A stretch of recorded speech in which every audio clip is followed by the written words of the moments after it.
also for a while wanted to read Made by Stephanie Land. Hi, BookTube. Welcome to Books, Ink, and Paper. And today we're talking about the Goodreads People's Choice Awards. If you're not on Goodreads, I encourage you to take a look at goodreads.com. What I love about Goodreads is that it allows you to keep track of what you want to read, what you have read, and what other people are reading and have read and currently reading. You get lots of reviews from other people and friends, and so it's a social media platform that's really all about books. So nobody talks about anything particularly depressing or controversial unless they didn't like a book that you really wanted to read. You might be a little disappointed in that, but otherwise it's a pretty happy, socially healthy place for you to be. And every year around this time of the year, Goodreads enters into its annual Goodreads Choice Awards. This is their 11th year doing this, and so they start out with a pretty large number, and then they get to a semi-finalist space, and then I think they actually cull it down again in another kind of maybe just a couple of choices, and then there is one winner. They look at the choices from all of the genres, so there's a number of categories for you to choose from. Goodreads also claims that this is the only Reader's Choice Award where readers get to vote. Well, okay, it's the only major book award decided by readers, I guess is what they're calling it.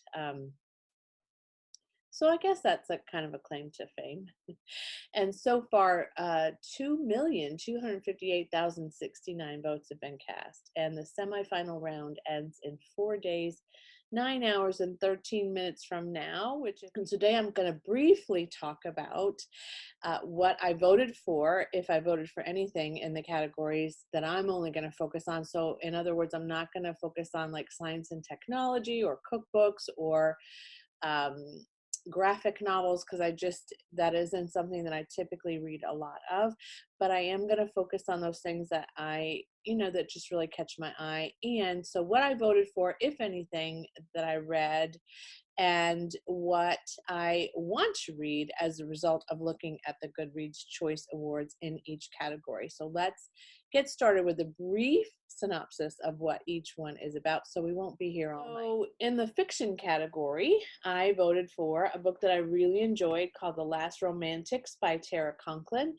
There are other videos in which I have talked about different books, so again, I don't want to go into too great detail, but this was a contemporary family saga fiction book novel that I listened to about a brother and some sisters who are kind of abandoned by their mom after their dad dies.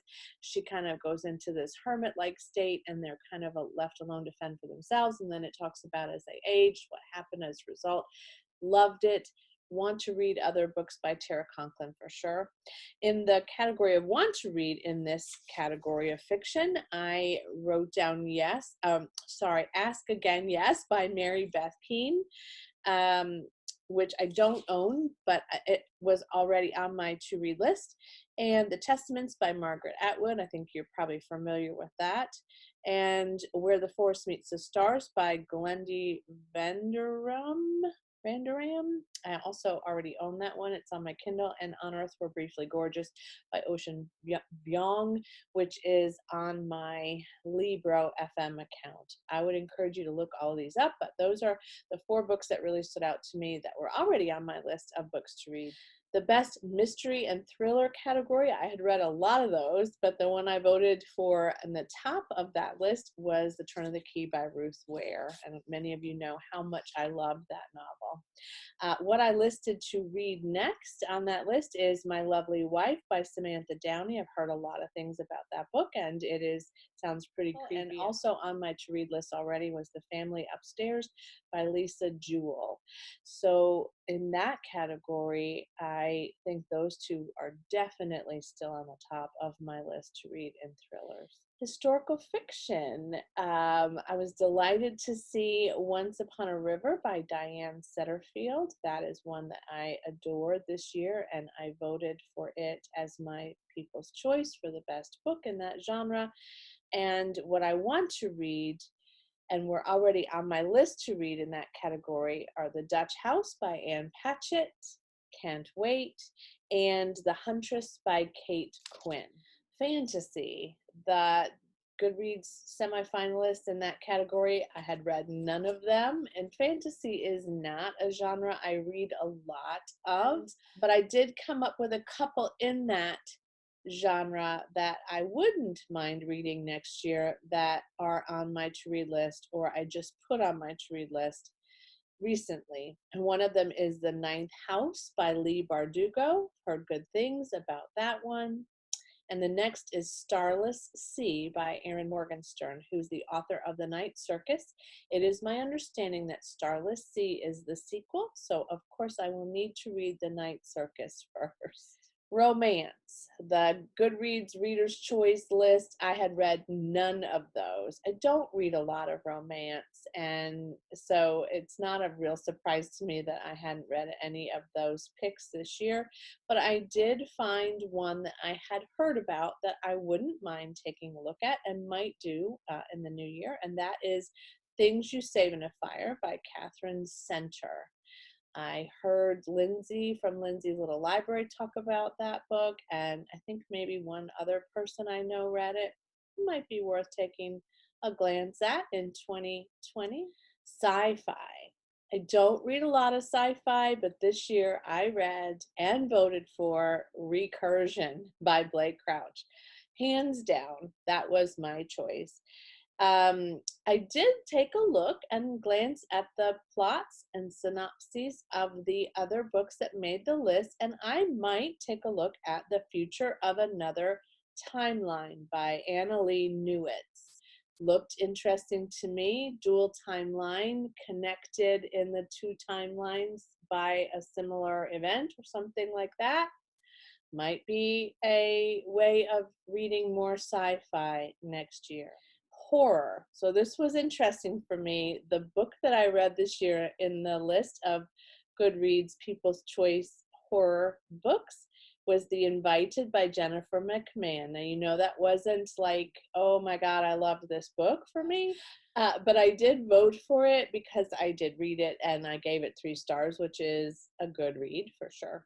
What I would like to read is No One's Home by D.M. Pulley. It is also about a couple who buys a house and they find out about the house and their son tells them all kinds of things and creepy stuff starts happening, and I think it sounds fantastic. Humor category. I read no humorous books this year, but I looked at the list and what stood out for me was a book called 'Twas the Night Shift Before Christmas by Adam K. My handwriting is terrible. It looks really funny. It's about a night shift hospital, hospital night shift, Christmas Eve, and the things that happen and come in, and that just definitely interests me. So I kind of might want to read that this Christmas season. We'll see if I can find it some way easily.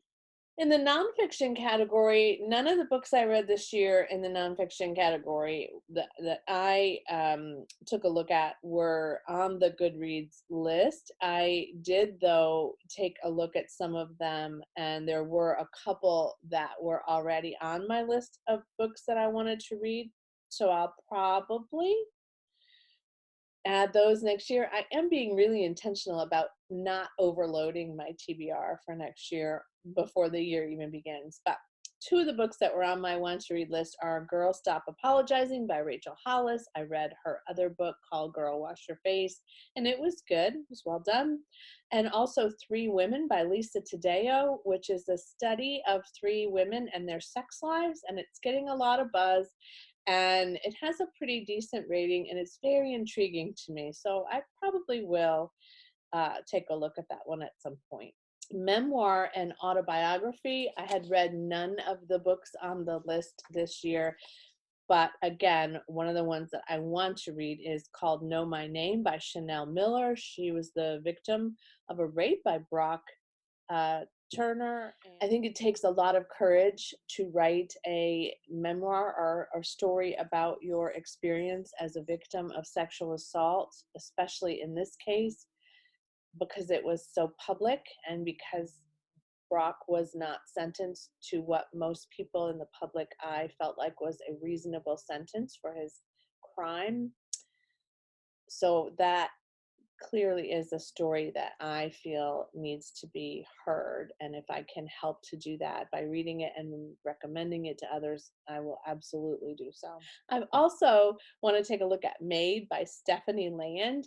It's been on my purview and on my TBR for a bit, and it is the story really of a young woman who is a housekeeper and how she manages and how she lives on that amount of income. And I just think that that's a great story for me to read and understand the current situation for women who are in positions that don't pay a lot and how they survive. The story of how they survive is incredibly interesting to me. Then there was a category for debut novel, and on that category, I had read The Silent Patient by Alex Michaelides, and I did enjoy that book, and so I voted for that one. And then on my TBR in that category of debut novels, I would like to read Evie Drake Starts Over by Linda Holmes. There's a buzz about this one. It's got great solid readings on Goodreads, and it's just intriguing to me. I think she's a widow and she meets a guy, and so it's kind of a contemporary romance, I think. Of course, one would assume that the People's Choice categories are peppered with books that are really stellar knockout reads, and I would say that some of them don't have the ratings that you might expect to be a semifinalist. Having said that, I have often read novels that don't have the greatest rating on Goodreads, and they turned out to be spectacular. So I think that, as you know, I feel like ratings are very subjective, and what I might like, you might hate, and what you love, I might just be so-so about. And I think that that's okay. That's definitely how the world sort of goes around. But I will say that Goodreads does a great job of creating this space and this forum for people to be able to cheer on those books and those authors that they really loved, and to be able to take a look at what's out there that they may not have seen. And that's exactly what I did today. I would love to tell you more about all of these books, but again, we would be here all night. What I will do, though, is put a list of all of them in the description box below so that you too can look them up either on a Google search, or hopefully if you're on Goodreads, take a look at them there and get a synopsis and see if that's something you would like to read as well. Or if you've read it and loved it, vote for it. Support the author and the work if you so choose. If you're not friends with me already on Goodreads, I would love for you to add me as a friend. I appreciate looking at what you're reading, and that's a good way for me to see that, and if you liked it, how you felt about it. I do rate most of the books that I pop up on Goodreads. I don't always rate them. Sometimes I can't really decide how I feel about a book for a while, and then I have a list of 5-star predictions that I'm not going to finish by the end of the year, but I'm going to read throughout the next however long it takes. And then when I'm done with that project, I'm going to tell you whether or not they were all 5-star reads from me or not. That will be a lengthy project because one of the books on that list is pretty big. But I have already read one of those 5-star prediction novels, so I've been have not rated that one. I'll pop a link to that video in the description box below as well if you're curious. All right, carry on. Go exercise your right to vote and take a look at the People's Choice semifinal voting round. And as always, happy reading. Bye.